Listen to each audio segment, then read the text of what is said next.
It's such an honor to be over here. Like, thank you, Dean, thank you, professors, thank you, the faculty members, thank you, Mahesh sir, thank you, everyone, for giving me this opportunity to address this crowd. This is what dreams are made of. Firstly, I would like the crowd to go bizarre, and let's have the loudest yoo-hoo we can hear so that the entire campus can hear. Woohoo! It's a full house over here. But I'm sure...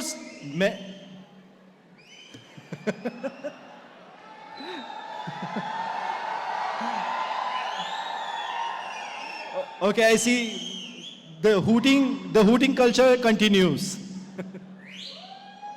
I'm sure a lot of your friends are missing this convocation, and it's fine. I missed mine too. My girlfriend that time decided that we should go on a staycation. And I reluctantly agreed. But I'm glad that I'm part of somebody else's convocation. My journey has been full of ups, downs, and ironies. Let me start with the irony first. During my college days, I was the biggest opponent of moving abroad. I used to tell all my friends that we should not apply for GRE, we should not apt. Yet, I was among the 2 candidates who got foreign placement in that year. And by that time, it was very difficult to back out, because then it would be constituted as कि पूरे batch को RG मार दिया. However, my intentions were set from the day one. I did not apply for my green card, and I came back 3 years later. After I came back, I had a couple of failures. First, I started a company called as India Khelo in year 2008. In fact, it was incubated at IIT Madras only, under Professor Ashok Jhunjhunwala. I don't know if he's over here.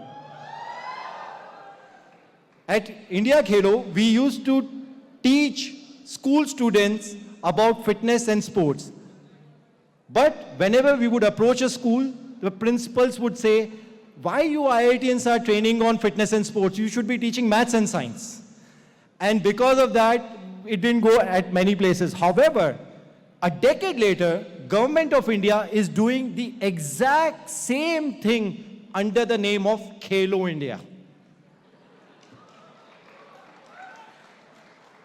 My second startup was an online education company in year 2009, when all we had was 2G network. I was so convinced that one day we will have EdTech. We were probably the first EdTech company in India. And I was so convinced that EdTech, education technology, will become the big thing in India. To overcome the barrier of having just 2G, we installed satellites and antennas in 45 remote towns all across India to teach them from the central location. I, in fact, contacted Baiju Ravindran as well to collaborate with me, and later on he went on his journey. So we folded that, we couldn't make it financially viable.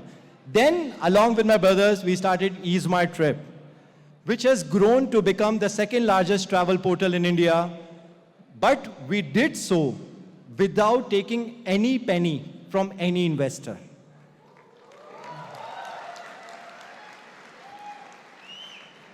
EaseMyTrip is purely bootstrapped, where we invested only 15 lakh rupees of our own capital. And last year, it did profit of 107 crores and is listed as well. It's listed in India. See, EaseMyTrip was written off many times. We had 7 competitors who all were very deeply funded. And because of the lack of capital, we were not taken as a serious contender. We kept EaseMyTrip going by doing primarily 4 things. 1, we ran company very frugally. In a commodity business like selling air tickets, the most important part is that you are able to offer low prices to consumers while keeping your operational cost to the lowest. And if you are able to do that for a really long time, then you don't have to spend money on marketing. Users will automatically come to you. Second thing we did at EaseMyTrip was we kept our promise. From the day one, we decided that we will not charge consumers convenience fees, which everybody else was charging. This became our biggest USP. Now here is one hack for you all. Open up EaseMyTrip.com and you will not find it advertised anywhere. We do not advertise that we do not charge convenience fees. Many founders I speak to find it very ironical that we do not advertise our biggest USP. We barely find it ironical. See, basically, it's a human psyche to spread the word for the things which they believe only they know and others don't. This is how you get the word of mouth spread, by not advertising yourself. If you have a very strong moat, do not advertise. That is how people will tell each other. This is the basic human psychology. The third thing was basically by trusting our employees. We were always short of money. By being virtue of bootstrap, we were always short of money. We could not afford to hire product managers, marketing managers, analysts, operations head from outside. So we put trust in our call center employees. We took the top 40 performing call center employees and trained them for various roles in the organization from year 2011 till 2015. Now those 50 employees whose lifestyle changed, they became from a blue collar employee to a white collar employee, right? Those people are basically the backbone of the company. They are the ones who are emulating the founders throughout all the departments in the companies. I would attribute 50% of our success to those 50 to 60 people. When you put trust in your employees, they will trust you back. And the fourth thing was basically trusting our consumers. See, half the business is trust. Either you are able to trust people and delegate the processes, or you are able to remain a lifestyle business. The fourth thing was basically trusting our customers. During pandemic times, which you all went through, EaseMyTrip offered a very unique free service, which was get your full refund back in cases of medical emergency. All you had to do is upload doctor's prescription and you will get your full money back, including the money which is deducted by the airlines, we will pocket from our side. Now, analyst market thought that we went crazy because we all know how easy it is to get a doctor's prescription in India. However, we only got less than 0.5% fake cases, and remaining the times the cases were genuine. And this particular feature has become one of the biggest features why people use EaseMyTrip these days as an insurance plan for themselves. See, miracles do happen. It's just that they do not happen overnight. We had to run EaseMyTrip for a decade without any limelight, while our competitors were raising millions of dollars. You have to burn the midnight oil for decades. One must be passionate enough to suffer through it all. And in your pursuit to finding your reason of existence, I would encourage you to ask yourself this question. The question is, what's one thing you strongly believe in, which most people around you don't? If you double-click that question multiple times, you will be able to find your reason of existence. Let me safely assume over here that many of you are already entrepreneurs since you have graduated, or are willing to become an entrepreneur one day. By the show of hands, how many envisage themselves to become an entrepreneur one day, if not right now? Oh, that's actually quite a lot. In my days, it'd probably just be just one or two. So let me share some stories from the beginning of entrepreneurial journey till the end.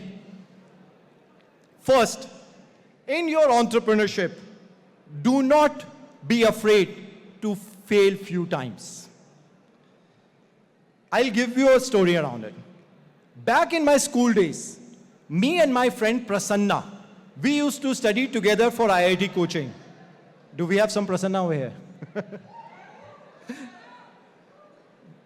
During our coaching days, me and Prasanna, we were almost at par while preparing for the IIT entrance exam. Now, however, on the main day, Prasanna screwed up and he couldn't get into the IIT. We lost in touch. 9 years later, I get a LinkedIn request from a guy named Prasanna, and I see his LinkedIn profile, which says, after graduation, he went to IIM Ahmedabad, and he was also Assistant Vice President at HSBC in UK, which is the exact same position I was. The point is, life will give you ample opportunities to prove your worth. Don't be afraid to take a hit a couple of times.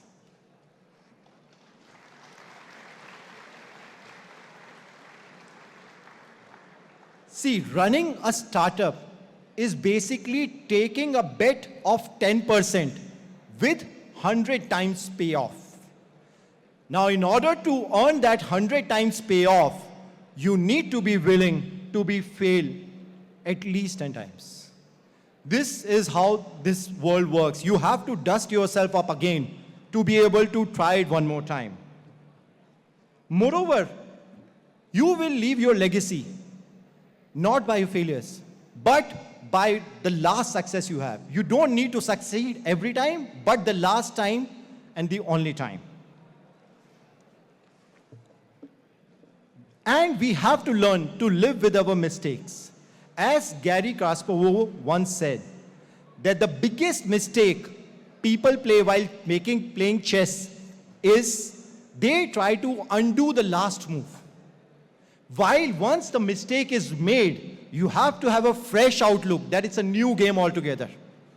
And hence, the biggest cost people make while playing chess and in life as well is to undo the mistake, but rather than live with it. The second learning while running entrepreneurship you will have is, don't be complacent in your small wins. You will have small wins. The small wins could be raising a fund, getting your first customers. Don't be complacent. And I'll share a story around it. During my India Khelo days, I met Mr. Anil Kumble in year 2008 playing a local match in Bangalore. After the match, I approached him and I asked him, why are you playing a local match? You're Mr. Anil Kumble after all. He says, Prashant, if I don't take a wicket in an international match, nobody will say anything. Nobody will question me.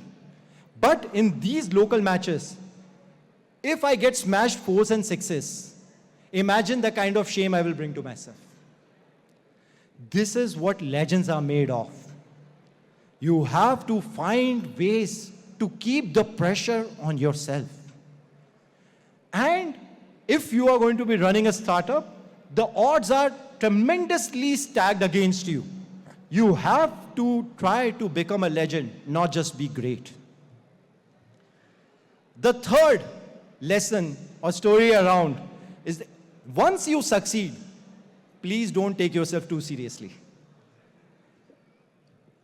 Did you guys know that Bill Gates studied in the school, and that school was one of the only schools in the world which had computer in it? During his initial years, he learned computers and learned even how to hack them. In fact, he even found his co-founder in that school. Later, Bill Gates himself said that had he not studied in that school, there would be no Microsoft as we know it. Now, the point is, it takes a lot of serendipity, a lot of luck, and a lot of support from a lot of people to make somebody a success. It takes a village to raise a child. In fact, it takes more than a village to raise a child. Thank you, everyone. Thank you for your time.